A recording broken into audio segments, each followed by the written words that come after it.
13 अक्टूबर 1972 को एक प्लेन जो उरुग्वे की रग्बी टीम को ले जा रहा था, एंडीज माउंटेन्स में क्रैश हो गया। ये एक बहुत ही भयानक दुर्घटना थी। प्लेन उरुग्वे से चाइले जा रहा था। इसमें 45 यात्री थे, जिनमें युवा रग्बी खिलाड़ी और उनके परिवार वाले भी शामिल थे। टक्कर बहुत ही भयानक थी। प्लेन का पिछला हिस्सा पूरी तरह से टूट गया, जिससे प्लेन में एक बहुत बड़ा छेद हो गया। प्लेन एक ऐसी जगह पर गिरा जो बहुत ही दूर और खतरनाक था। जो लोग इस हादसे में बचे थे, वो खुद को पहाड़ पर फंसा हुआ पाते हैं। हर तरफ बर्फ ही बर्फ थी। हवा इतनी पतली थी कि सांस लेना भी मुश्किल हो रहा था। उनके पास खाने के लिए बहुत कम सामान था और बाहरी दुनिया से संपर्क करने का कोई रास्ता नहीं था। उनकी स्थिति बिल्कुल निराशाजनक लग रही थी। बचे हुए लोगों को ऐसी चुनौतियों का सामना करना पड़ा जिसकी कल्पना भी नहीं की जा सकती। उनके लिए सबसे बड़ा दुश्मन था कड़ाके की ठंड।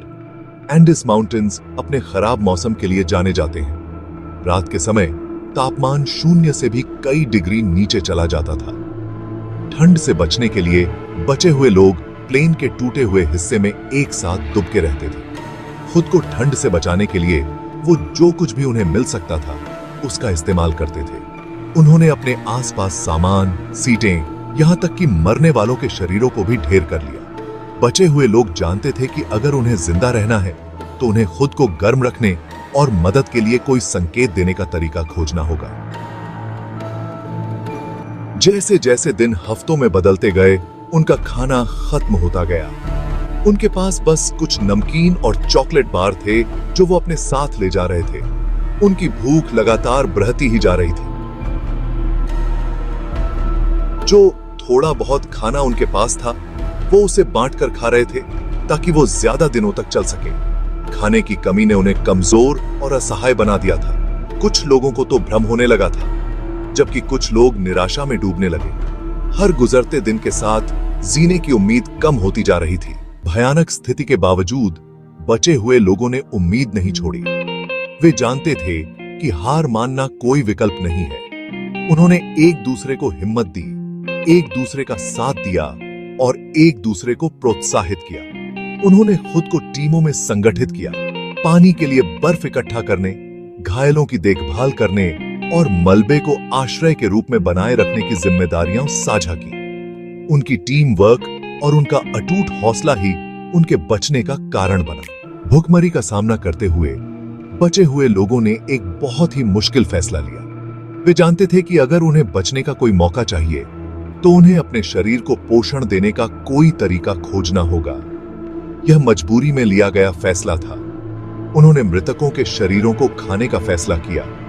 यह एक बहुत ही भयानक और हृदय विदारक निर्णय था, लेकिन उन्होंने इसे जीवित रहने के एकमात्र विकल्प के रूप में देखा। उनका मानना था कि जो लोग मर चुके हैं, वे यही चाहते होंगे कि वे जीने के लिए कुछ भी करें। अपनी उम्मीदों को फिर से जगाते हुए दो लोग, नंदो पेराडो और रॉबर्टो कैनेसा, एक खतरनाक काम के लिए आगे आए। वे जानते थे कि उनके पास मदद आने की संभावना बहुत कम है। उनकी एकमात्र उम्मीद खुद ही मदद खोजने जाना था। वे दुर्गम पहाड़ों को पार करके किसी सभ्यता तक पहुंचने के लिए दृढ़ संकल्पित होकर दुर्घटना स्थल से निकल पड़े।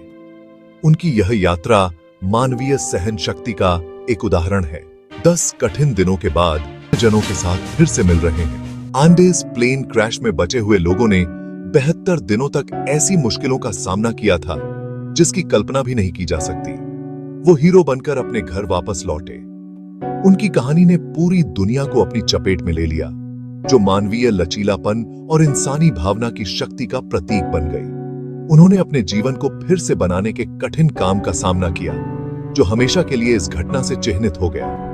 कई लोग बचे होने के अपराध बोध से जूझते रहे, जो उन लोगों की यादों और उनके द्वारा किए गए बलिदानों से प्रेतवाधित थे जिन्हें उन्होंने खो दिया था।